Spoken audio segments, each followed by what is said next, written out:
Jail പുള്ളികൾക്ക് ജോലി ചെയ്യുന്നതിന് ഏറ്റവും അധികം വേതനം കൊടുക്കുന്നത് കർണാടകത്തിലാണ്.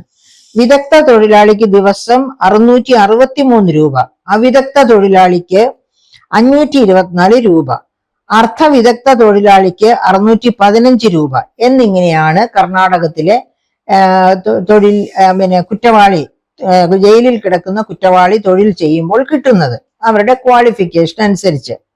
ഇതിനേക്കാൾ ഉയർന്ന തുക നൽകുന്ന തരത്തിൽ കേരളത്തിലെ വേതന വ്യവസ്ഥകൾ പരിഷ്കരിക്കുക എന്നാണ് മുഖ്യമന്ത്രിയുടെ നിർദ്ദേശം. അപ്പോൾ ഇതിനോടകം തന്നെ ഒരു ഒരു കമ്മീഷൻ എന്നെ അപ്പോയിന്റ് ചെയ്ത് ആ കമ്മീഷൻ ഇവരുടെ വേതന പരിഷ്കരണത്തിനുള്ള ഒരു ഉത്തരവ് ഉണ്ടാക്കിയിട്ടുണ്ട്. അതനുസരിച്ച് 40% വർധനവാണ് ശുപാർശ ചെയ്തിരിക്കുന്നത്.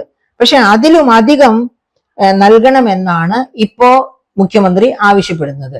കാരണം 40% വർധനവ് കൊടുത്താൽ പോലും കർണാടകത്തിൽ അത്ര എത്തില്ല. അപ്പൊ കർണാടകത്തിൽ എത്തിയാൽ പോരാ, കർണാടകത്തിലെ വേതനത്തിന് മുകളിൽ പോകണം.